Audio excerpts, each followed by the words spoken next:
हुआ, ऐसे ही कपालभाति प्राणायाम भी तीव्रता पूर्वक करना।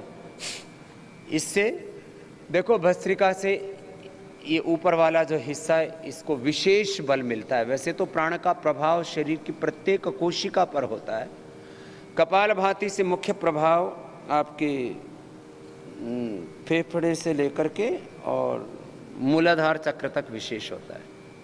फिर अनुलोम विलोम का आज्ञा, ललना और सहस्रार चक्र पर विशेष प्रभाव पड़ता है। तो विशुद्धि चक्र से लेकर के हृदय चक्र तक भस्त्रिका से, हृदय चक्र से लेकर के मूलाधार चक्र से कपालभाति विशेष कार्य करती। सीधे बैठे, सामान्य गति 1 सेकंड में 1 अभ्यास, 1 सेकंड 1 स्टॉप। मध्यम गति,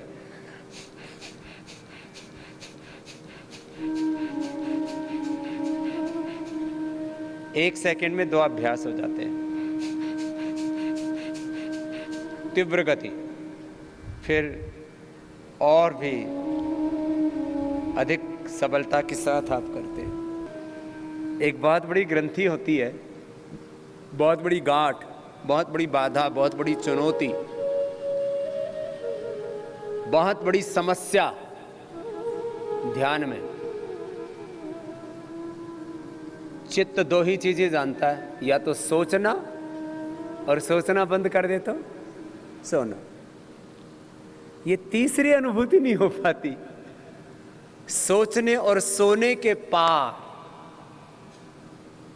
आत्मा परमात्मा के द्वार अपने स्वरूप में, अपना स्वरूप माने अपनी निजता, जहां पूर्णता है ज्ञान की, पूर्णता है प्रेम की, पूर्णता है सब प्रकार के सामर्थ्य और ऐश्वर्य की, सुख की, शांति की, आनंद की, पूर्ण विवेक में, पूर्ण प्रेम में, पूर्ण पुरुषार्थ में, पूर्ण ऐश्वर्य में, सुख में, पूर्ण शांति आनंद में आप प्रतिष्ठित हो जाएं। इसको कहते हैं योगश्चित्त वृत्ति निरोधा, अपने स्वरूप में जीना। ये अभाव नहीं है, ये अभावों का अभाव है।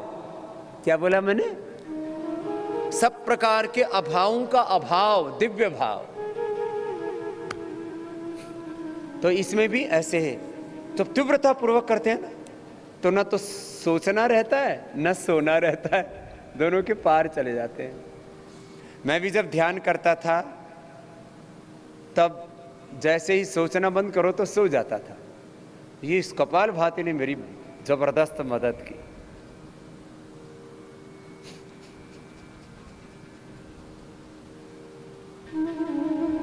और इससे फिर अपने आप दिव्य चेतना में, उच्च चेतना में, जिसको मैं बार बार ये शब्दों का प्रयोग करता हूं ना, योग चेतना, आत्म चेतना, दिव्य चेतना, गुरु चेतना, ऋषि चेतना, भागवत चेतना, इस डिवाइन कॉन्शियस में हम पहुंच जाते हैं। ये अपलिफ्ट होना, आरोहण पाना, ये है। बड़े बड़े शब्द हैं ये, लेकिन अनुभूति हो जाएगी एक कपालभाति से, बाकी रोग तो मिटते ही हैं।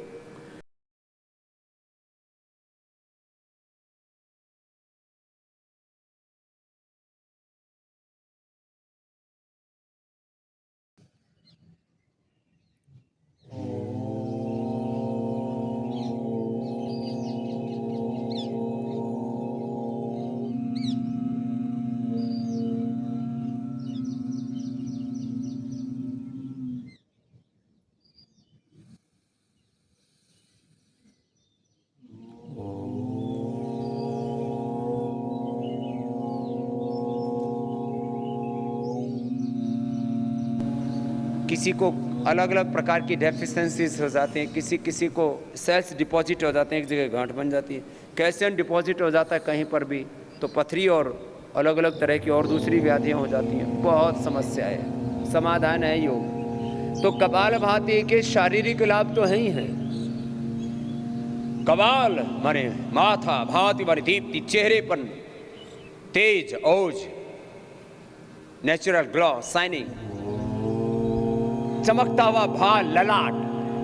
जैसे मैं कहता हूं ना, योगी का चेहरा दर्शनीय होना चाहिए। आपका रूप लावण्य वो भी अच्छा होता है योग से, और अच्छा क्यों नहीं होना चाहिए। तीव्र गति से करके देखो, देखो बहुत आनंद आएगा।